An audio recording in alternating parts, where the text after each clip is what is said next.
Hey everybody, this is your daily dose of all things royal. Oh, we've got this guy's back. Like he is not here to just lord it over us. He's here to share in this experience, and it's literally how to lead. Is to facilitate everyone to do their best work, and you have that innately, because even though it was your first day on a movie set, there was just complete confidence in your ability, because you knew what you knew and you knew what you didn't know. Yes. And you would say to me, not whispering, do you think we've got that scene? Do you need another one, David? Are you sure? Because I feel like I've got what I need, but does that what I mean, it was like, oh, this is so, because I've worked with so many narcissists, and this is so, because I've worked with so many narcissists, and not me, no, definitely not you, and that permeates everything, But he's always, I can hand on heart say this, he's always approached things through a lens of so much curiosity, and it's such a great example and lesson, I think, to apply on screen, off screen, in your projects, but in life. If you're approaching things through a lens of kindness and curiosity combined, that everything can almost in some ways be seen through a child's lens. What? Bro, what are you talking about, man? It's all exciting or interesting, and your ego is not involved in it. And it's your curiosity that has opened the aperture for you to be able to share the things that you did before you were, chairman at the South Bank Center and an acclaimed photographer and all of these things that have come to fruition. Making this short film, that even on set, your ego is so removed from that you can just approach it through a lens of curiosity, and that's what creates something that really resonates with people. Self-love, this film is an act of self-love. There were moments when we were putting the camera on David where I was scared. I'm unsure whether we, the collective us, deserve to be the custodian of his truth. That's just a statement I had to make.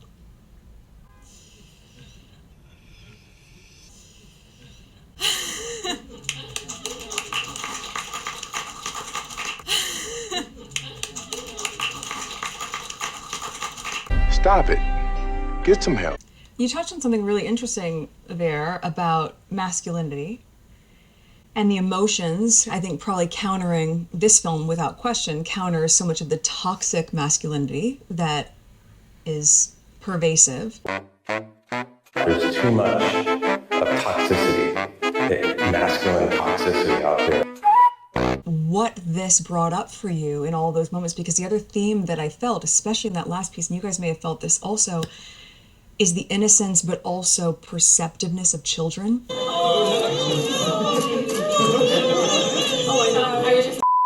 The influencer-infused algorithmic sense of perceived perfection is bullshit. And I think we need to just recognize that with our fellow neighbors and acquaintances and Uber drivers and people that we sometimes fleetingly not think about. And seen by it. Seen, saved, and able to recognize that maybe they do have a point of view. Kill Whitey! No! And I bought Archie a camera, and he said, but it's not a Leica like Misan. You are not getting a Leica, not even for Christmas. Make your own kind of music, sing our special song. Money, please! Money, please. Ben, give her some money. It's easier. Welcome back, my gorgeous, good-looking friends. So once again, I fell down the rabbit hole. And this time, it was around Misan Harriman, Meghan's photography friend.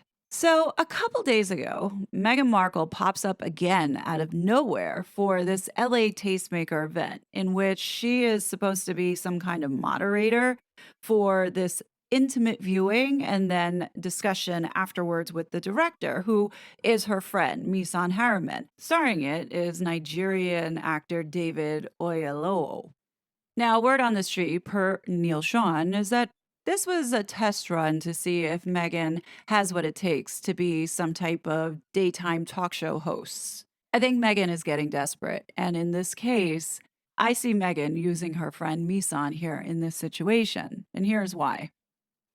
So, this short film already has won Best Live Action Short for the Holly Shorts Film Festival back in August, which makes it now eligible for Oscar consideration.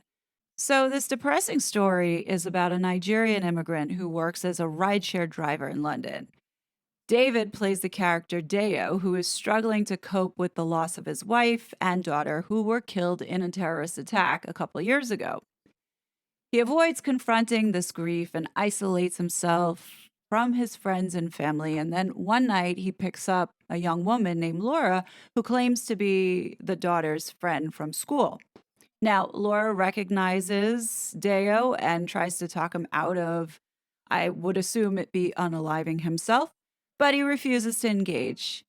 In a nutshell, they're riding around in the city and they witness certain things that forces Deo to face his emotions and whatever makes a life-changing decision. Now, I haven't seen it. This is just a review and for the most part, not interested. It just sounds depressing as you know what.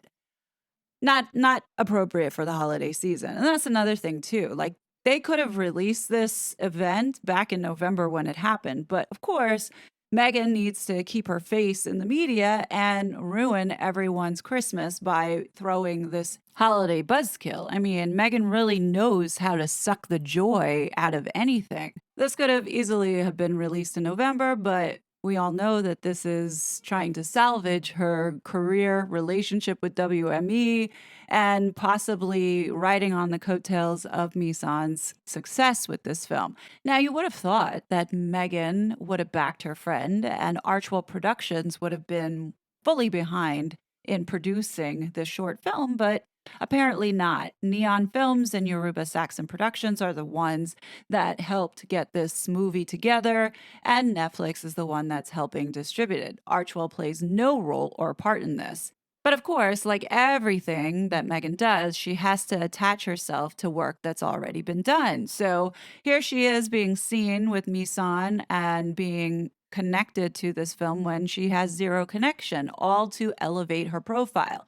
I find it just absolutely repulsive that she does this to people and they allow it. But then I guess Misan actually owes her because of the visibility that she has given him, not only through the Netflix mockumentary, but also the global photo that was seen around the world of Meghan announcing her pregnancy, which we all know that was Photoshopped. And then we were given this AI generated photo.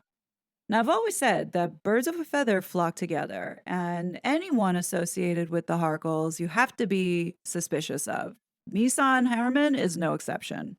Now, I believe that this relationship between Misan and Meghan is mutually beneficial. One, Meghan has been using Misan as the so called alibi for these invisible kids, and vice versa, Misan's using Meghan to elevate his profile. I mean, since he has come onto the scene as a result of being Meghan's friend, opportunities have been opening up for him. I mean, we've seen him take photos for Vogue. We've seen him been invited to high society parties, as well as now he's been offered this opportunity with Netflix. And I'm sure more will come from it. The one thing that I see in common between Meghan and Misan is that both of them are opportunists that want to be well known in the high class society elite circle. So here's some fun facts about Misan.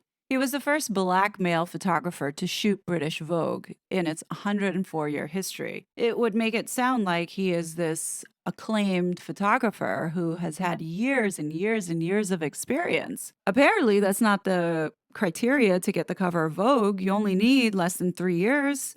Misan Harriman picked up photography in the year of 2017 and self-taught himself. So by the time he was offered this cover for Vogue, he'd only been practicing for like maybe less than 3 years. Let's be honest.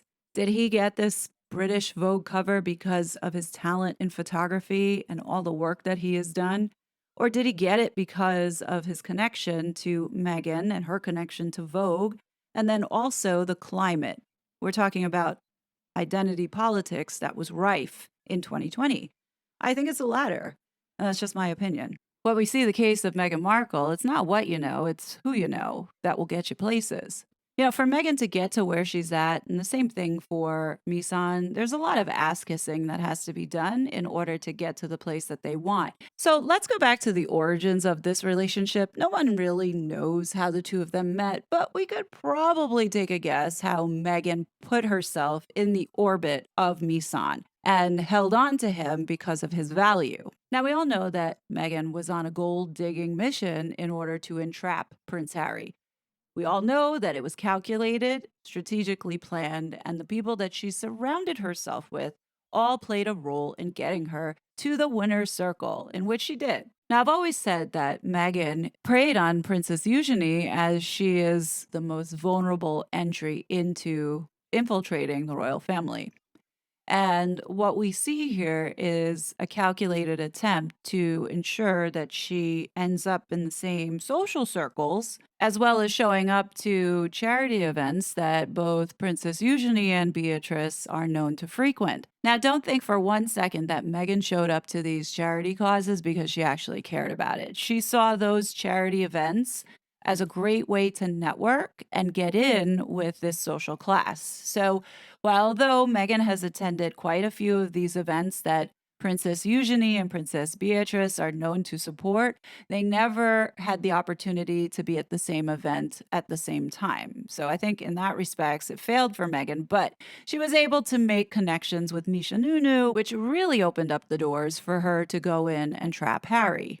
Now, in 2013 is when we really see Meghan placing herself in these high society events, beginning with the Novak Djokovic Foundation, in which Princess Eugenie and Princess Beatrice are well known supporters. You know who else is a supporter? Boris Becker.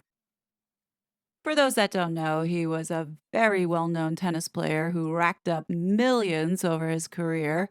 He ended up then becoming Novak's coach. He also was in this circle and supported Novak's foundation. But you know what else he supported? The One Young World Summit in Dublin with Meghan Markle.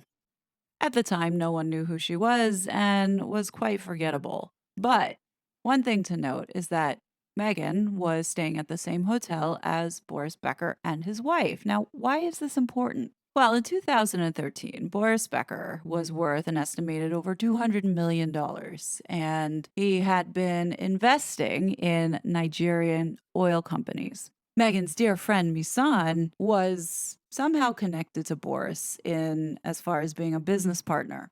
Not sure if he was a part of this oil investment, but Misan was well connected, and that's because of who Misan's father was, and that was Chief Hope Harriman. Who is Chief Hope Harriman, you might ask? It was a very wealthy and successful businessman in Nigeria in the field of estate management. So Misan had been running around with the other rich Nigerian kids because they predominantly hover in London. So before Misan took up photography as a hobby, he was playing around in being a consultant, a curator, a social strategist, jack of all trades. Because of his wealth and status, he was able to put himself also in places where, say, average person like you and I couldn't be. So, for instance, his friend, Kola Karim, a billionaire in Nigeria in energy and oil.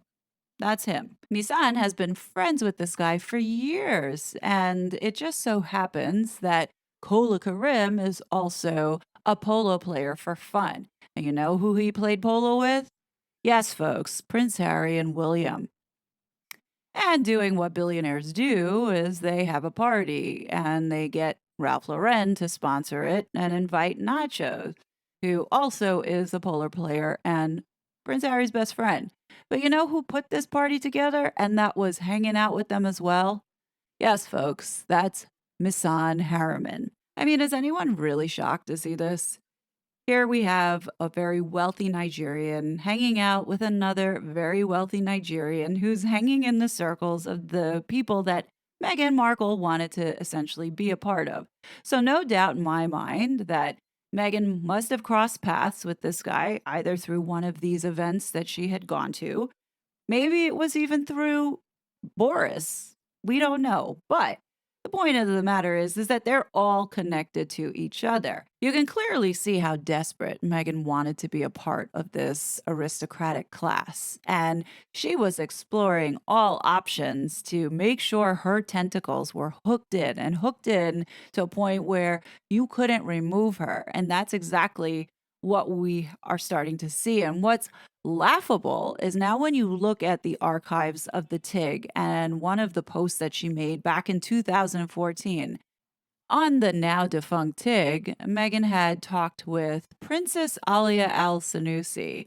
Many of you have seen the first two lines of this post, but we never looked further beyond that, which I think is important because it does show her thirstiness and envy of the royal class. Now, we all heard this part before, but bear with me. Little girls dream of being princesses. I, for one, was all about She-Ra, Princess of Power. And grown women seem to retain this childhood fantasy. Just look at the pomp and circumstance surrounding the royal wedding and endless conversation about Princess Kate. Now, in those two sentences, you know that she's trying to put Catherine down here, because in the next sentence, she contradicts herself. So when my dear friend Misan Harriman introduced me to Princess Alia Al Sanusi, I had a bit of a pinch myself, I'm emailing with the princess moment. You see? Do you see the desperation and envy that Meghan had for royalty? And she was so jealous of Catherine because she was a commoner and she was marrying the most handsome prince in all of the land. And here she is, putting her down, essentially saying that, oh, I wanted to be She-Ra, Princess of Power. As you can see, Meghan knew early on the potential for Misan opening up doors for her. So she knew the type of access he had as far as the people that he was hanging around with. So that's why she kept them around for the last 10 years. I mean, is anyone shocked to see Princess Alia hanging around in the same circles of Princess Eugenie? No. Obviously, Meghan knew this, so she made sure that she was in everyone's orbit just to get to Prince Harry. Now, this is just my opinion. I'm not a doctor or anything like that, but based off of everything that I have read and seen with my own eyes from Meghan Markle, her behavior appears to me of a very sick person. The lengths that this woman has gone to get what she wants is quite disturbing. And if it truly is indeed Meghan wanting to get the throne, my fear is for the Wales' family because this woman will go and do whatever it takes to make sure that that block is removed. I fear for the Wales' family because of the danger and threat that Meghan poses. Meghan seriously needs professional help. That's what I was really struck by, is in a world that can feel, and does feel for most of us, I would imagine, so big, this has reminded us of our shared humanity and our connectedness in a way that is so vital right now. Meghan, you're the one that's disconnected. You're the one that destroyed both your families. How about trying to repair that, to rediscover some of that connectedness? I don't want to be any way connected to you. Let's get that straight. But certainly in that final moment, watching the expression on your face, David, and how you directed that moment to make sure that it still feels hopeful. Hope is in the room. Yeah. Chronic depression and suicide is higher than it's ever been before. I don't need to get into the news cycle right now to know that the world is on fire. And what's interesting is that these people have no self-awareness to recognize that they are partially responsible for the world being lit on fire with all the gaslighting that they have been doing, especially these two with race baiting. Let's not forget Ngozi Fugozi and Misan were all a part of this campaign against the whales. Let's not forget that, folks. So these two can't be talking out of both sides of their mouth. Yeah, I don't have any more to say. I'm done. Never let anyone take your joy from you. I call myself a joyful warrior. Right? Never let anyone take your joy from you. You do what you gotta do. And isn't that a wonderful way to live? To know you have purpose. Because like everything, it's lie upon lie upon lie. It was such a fraud.